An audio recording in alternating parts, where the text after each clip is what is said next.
اللہ لا الہ الا هو الحی القیوم۔ حضرات علماء کرام و معزز حاضرین، قرآن عظیم کی مشہور آیت کریمہ جسے آیت الکرسی کہا جاتا ہے،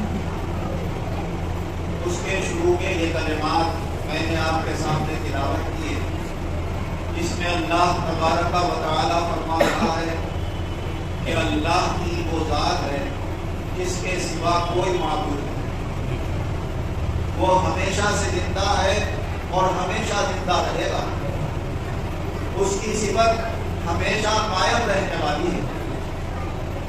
لا تأخذہ سنۃ ولا نوم، نہ اسے اونگ آتی ہے اور نہ اسے نیند آتی ہے، ہمیشہ وہ جاگتا ہی رہتا ہے، اپنی ساری کائنات کا ہر وقت انتظام سنبھالتا ہے، ایک لمحے کے لیے اپنی مخلوق سے غافل نہیں رہتا۔ لہو ما فی السماوات و ما فی الارض، آسمان و زمین میں جو کچھ ہے سب اللہ ہی کا ہے۔ من ذا الذی یشفع عندہ الا بإذنہ، اللہ کے یہاں میدان محشر میں کون ہے ایسا جو اللہ کی اجازت کے بغیر کسی کی شفاعت کر سکے؟ یعلم ما بین ایدیہم وما خلفہم، جو کچھ لوگوں کے سامنے ہے وہ بھی جانتا ہے اور جو لوگوں کے پیچھے ہے وہ بھی جانتا ہے، یعنی جو کچھ سب کے سامنے کیا جائے اللہ اس سے بھی واقف ہے، اور جو چھپ کر پردوں میں کیا جائے اللہ سے وہ بھی ڈھکا چھپا نہیں ہے، اللہ کو ہر بات کی خبر ہے۔ وَلَا يُحِيطُونَ بِشَيْءٍ مِّنْ عِلْمِهِ إِلَّا بِمَا شَاءَ، اللہ کا کتنا علم ہے سارے علم کو کوئی نہیں جانتا، بس جتنا اللہ نے جس کو دے دیا ہے وہ اتنا جانتا ہے۔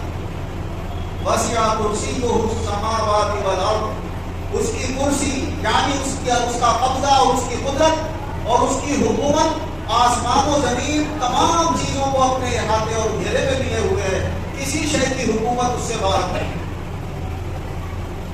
وَلَا يَئُودُهُ حِفْظُهُمَا وَهُوَ الْعَلِيُّ الْعَظِيمُ، کتنی بڑی کائنات کی اللہ حفاظت فرماتا ہے، اس کا نظام چلاتا ہے، لیکن کبھی اسے تھکن محسوس نہیں ہوتی۔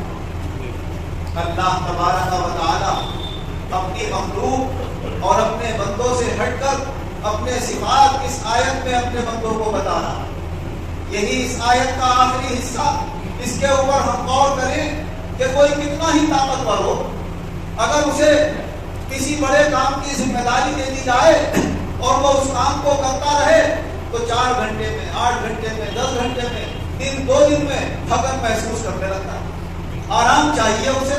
لیکن اللہ فرماتا میں اتنی بڑی کائنات کی ذمہ داری سنبھالتا ہوں، سب کا نظام چلا رہا ہوں، اور اس کے باوجود نہ کبھی تھکن محسوس ہوتی ہے، نہ کبھی اونگ آتی ہے، نہ کبھی نیند آتی ہے، ہر وقت ہمیشہ سے ایک ہی اس کی صفت ہے اور ایک ہی صفت پر وہ قائم ہے، اور اسی ایک ہی صفت کے ساتھ بے شمار اپنی شان ظاہر فرماتا ہے۔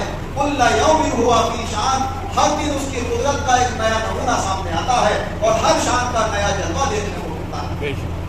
اس مبارک آیت میں اللہ تبارک و تعالی نے ایک کلمہ ہمارے سامنے یہ بھی بیان فرمایا، من ذا الذی یشفع عندہ الا بإذنہ، کون ہے جو اللہ کی اجازت کے بغیر کسی کی شفاعت کر سکے، کسی کی سفارش کر سکے۔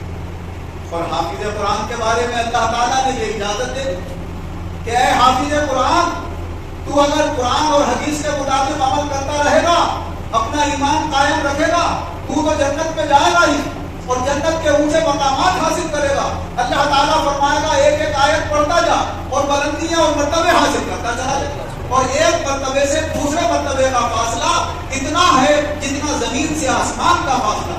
قرآن عظیم کی تقریباً 6666 آیتیں ہیں، وہ 6666 آیتیں تلاوت کرے گا اور اتنے اونچے مرتبے کے اوپر فائز ہوگا۔ اور فرمایا یہ باعمل حافظ قرآن اکیلا نہیں جائے گا جنت میں، اپنے خاندان کے 10 ایسے آدمیوں کو لے کر جائے گا جن کے لیے 2 لاکھ کا فیصلہ ہو چکا ہوگا۔ اللہ نے ان کے گناہوں کی وجہ سے، ان کی غلط خراب باتوں کی وجہ سے ان کے لیے 2 لاکھ میں جانے کا فیصلہ کر دیا ہوگا، مگر جب حافظ قرآن کہے گا ہے مولا یہ میرے خاندان کے لوگ ہیں، تیرا تو فیصلہ اپنی جگہ ہے، مگر تیرا یہ بھی تو فیصلہ ہے کہ میں 10 آدمیوں کو اپنے خاندان فیصلے کے بدلے کو ان کو جنت میں لا دے تو اللہ تعالیٰ فرمائے گا لے جاؤ اپنے ساتھ ہی جنت. اور اگر اللہ کا کرم ہو حافظ ہونے کے ساتھ ساتھ عالم بعمل بھی ہو تو حضور صلی اللہ علیہ وسلم نے فرمایا گا کہ میرے بعد امتی تو ایسے ہوں گے جو اپنے ساتھ جنت میں پورے قبیلے کو لے کر جائیں, پورے خاندان کو لے کر جائیں. بعض ایسے ہوں گے جو پورے محلے کو لے کر جائیں گے. وہ کون ہوں گے؟ حافظ قرآن بھی ہوں گے, عالم بعمل بھی ہوں گے. تو اللہ تبارک و تعالیٰ پورے خاندان کی ان کے ذریعے سے مغفرت فرما دے گا. اور کسی پر اللہ کا کرم ہوا ہے, وہ حافظ قرآن بھی ہوا, عالم بعمل بھی ہوا اور اللہ کا ولی بھی ہو گئے. جیسے حضرت غوث اعظم شیخ عبد القادر جیلانی رحمۃ اللہ علیہ حافظ بھی ہیں, عالم بھی ہیں اور اللہ کے ولی ہیں اور ولیوں کے سردار ہیں. نہ جانے کتنے لوگوں کو اپنے ساتھ جنت میں لے کر جائیں. حضرت خواجہ معین الدین چشتی اجمیری رحمۃ اللہ علیہ حافظ قرآن بھی ہیں, عالم بعمل بھی ہیں اور ولیوں کے سردار بھی ہیں. نہ جانے کتنوں کو اپنے ساتھ لے کر جائیں. اور یہ تو اللہ نے ہر ولی کی شان رکھی ہے کہ اگر اس کی کسی پر نظر پڑ جائے اور وہ پہچان کر یہ چاہے کہ میں اسے جنت میں لے جاؤں, تو چاہے دوشیوں کی لائن میں کھڑا ہو, اللہ سے کہے گا اے مولا اجازت دے دے میں اسے جنت میں لے جاؤں, تو اللہ تعالیٰ فرما کر لے جاؤں. میں یہ اپنی طرف سے نہیں کہہ رہا ہوں, یہ سب حدیثوں میں لکھا ہوا ہے. حضور صلی اللہ علیہ وسلم نے ارشاد فرمایا کہ جنتیوں کی بھی لائن لگی ہوگی جنت میں جانے کی, دوشیوں کی لائن لگی ہوگی دوزخ میں جانے کے لیے. ایک شخص جب جنتیوں کے لائن کے پاس سے گزر رہا ہوگا تو اس کی نظر پڑے گی ایک اللہ والے کے اوپر کہ اللہ والے جنتیوں کی لائن میں پڑے ہوئے. وہ دیکھ کر پہچان لے گا اور کہے گا حضرت آپ کو یاد ہے دنیا میں نے آپ کو وضو کرنے کے لیے پانی لا کے دیا تھا. کہا ہاں بیٹے یاد ہے. کہا دیکھیے سرکار ہم نے آپ کی تو خدمت کری تھی وہاں پر, اب ہمیں بھی ضرورت ہے, ہمارے لیے دوزخ میں جانے کا فیصلہ ہو گیا, اب ہمارے لیے کوئی انتظام نہیں. تو وہ اللہ سے عرض کریں گے اے باری تعالیٰ تو نے ہم سے وعدہ کیا ہے کہ جس کو چاہو اپنے ساتھ جنت میں لے جاؤ.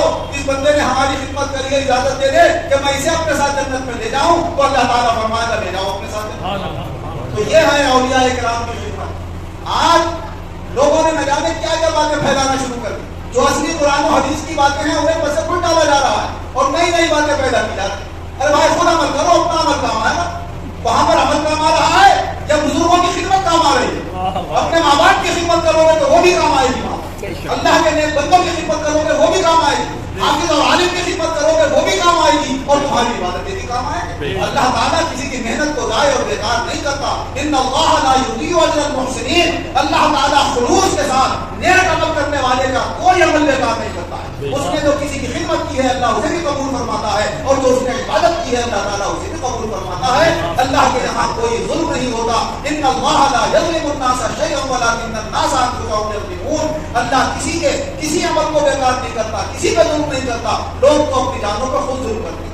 تو جو لوگ اپنے بڑوں کا ادب و احترام کرنے کو شرک و بدعت سمجھ رہے ہیں, اولیاء کرام کی خدمتوں میں بیٹھنے کو اپنے وقت کا ضیاع سمجھ رہے ہیں, وہ اس اپنے دین اور اپنی آخرت پہ بہت بڑے حصے کا نقصان کر رہے ہیں. اور جو دونوں راستے لے کر چل رہے ہیں, ایک طرف اللہ کی عبادت بھی ہے اور ایک طرف اپنے بزرگوں کا ادب و احترام اور اپنے بڑوں کی خدمت بھی ہے, ان کا زیادہ آخرت کے اندر کمال اور اونچا مقام ہوگا. اگر ایک عبادت ان کی مقبول نہیں ہوئی تو اللہ دوسری سے ان کا کام بنا دے گا, اور جن کی ایک اپنی عبادت قبول نہیں ہوئی اور وہ اس کو بھی حق نہیں سمجھتے تھے کہ اپنے بڑوں کا احترام کرے اور ان کی خدمت کرے, تو پھر وہ نہ ادھر کے رہیں گے نہ ادھر کے رہیں گے, نہ ان کا خود عمل کام آئے گا اور نہ دوسرے ان کی سفارش کرنے والے ہوں. حضور نبی اکرم صلی اللہ علیہ وسلم ارشاد فرماتے ہیں کہ جب اللہ اپنے نبیوں کے بعد اپنے ولیوں کو اور علماء حق کو جنہوں نے قرآن و حدیث کی روشنی میں عمل کیا تھا انہیں اجازت دے گا کہ جنہیں دوزخ میں ڈال بھی دیا گیا ہے ان کو بھی اگر پہچان لو تو دوزخ میں سے نکال کے جنت میں لے جاؤ. تو پھر جن کا جن سے جان پہچان ہوگی آتے جاتے ہوں گے جن کے پاس, وہ انہیں دیکھ کر پہچان لیں گے کہ یہ تو ہمارے پاس آتے تھے, ہماری صحبت میں بیٹھا کرتے تھے, تو وہ انہیں دوزخ میں سے نکال کر بھی جنت میں داخل کریں گے. اللہ تعالیٰ وہاں پر جس کو چاہے گا اجازت دے گا, اللہ اجازت دے تو اسے کوئی نہیں روک سکتا. یہی اللہ تعالیٰ فرما رہا ہے منزل الذی یشفع عنده الا باذنہ. اللہ کی اجازت کے بغیر وہاں کوئی کسی کی سفارش نہیں کر سکتا.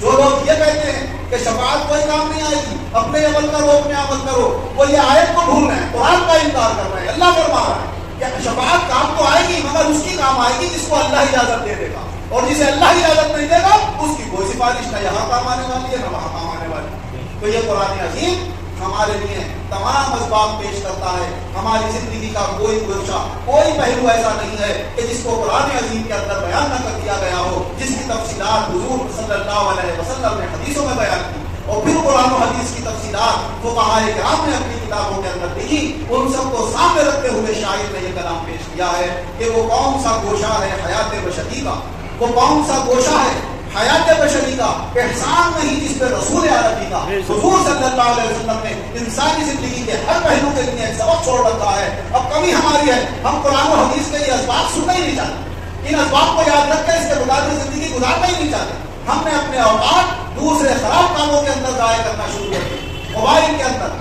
خرافات والے تمام باتیں دیکھنے میں 1 گھنٹے 2 گھنٹے ضائع کر دیں گے.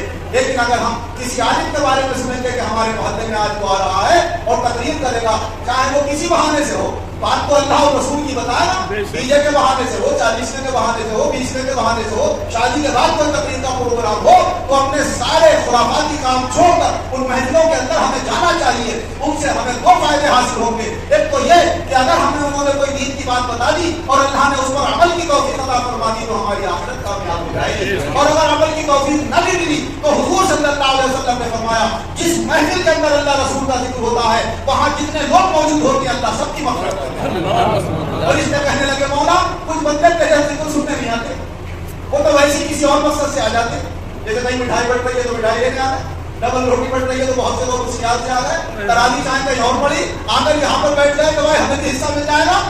تو اللہ تعالیٰ فرماتا ہے ہم بلا صاحب لا یشقى جلیسہم, اگر کچھ لوگ بھی میرا ذکر سننے آئے تھے تو جو بھی ان کے ساتھ بیٹھ گئے میں نے ان کی بھی مغفرت. یہ ایسی مبارک محفلیں ہیں جو ہمیں ضائع نہیں کرنا چاہیے, بلکہ وہاں پر کوشش کر کے پہنچنا چاہیے, تقریر علماء کی سننا چاہیے. اگر علماء نیک ہیں تو ان کا دیکھنا بھی عبادت ہوتا ہے, اگر نیک نہیں بھی ہے تو کم سے کم خود دوسروں کو تو دین کی بات بتائیں گے, قرآن و حدیث کے مطابق بتائیں گے. عمل کی دولت مل جائے تو کامیاب, محفل میں بیٹھ جائیں تو کامیاب. اور موبائل میں 1 گھنٹہ گزار دیا اس کے بعد حساب لگاؤ کامیاب ہوئے ناکام ہوئے. آدھی رات گزار دی خرافات کی خراب باتیں دیکھنے میں, اس کے بعد اپنی زندگیوں کا ذرا جائزہ تو لو کہ ہم نے اپنی زندگیوں کے کتنے دن کتنے گھنٹے کتنے مہینے بیکار ضائع کر دیے, جس سے ہمیں کوئی فائدہ نہ یہاں پر ملنے والا ہے آخرت میں ملنے والا ہے. اگر تھوڑی دیر ہم نے اللہ اس کے رسول کے ذکر کے اندر گزار دیا تو وہ یہاں بھی کامیاب کام آئے گا اور آخرت بھی واہ اللہ کا کرم ہے ان اللہ کے بندوں پر جو اس رمضان المبارک کے مہینے کی قدر کر رہے ہیں, قرآن عظیم پڑھ رہے ہیں, سن رہے ہیں, تراویح پڑھ رہے ہیں, روزے رکھ رہے ہیں. اللہ زیادہ سے زیادہ ہمارے مسلمان مردوں اور عورتوں کو یہ دولت عطا فرمائے اور اس کی توفیق عطا فرمائے. اور جہاں جہاں بھی قرآن عظیم پڑھے گئے, سنے گئے, شیرینیاں تقسیم کی گئی اور بھی نئے کام کیے گئے, اللہ رسول کا ذکر کیا گیا, نصیحت کی باتیں کی گئیں, اللہ ان ساری عبادتوں کو ہماری غلطیوں سے پاک فرما کر اپنی بارگاہ میں قبول فرمائے.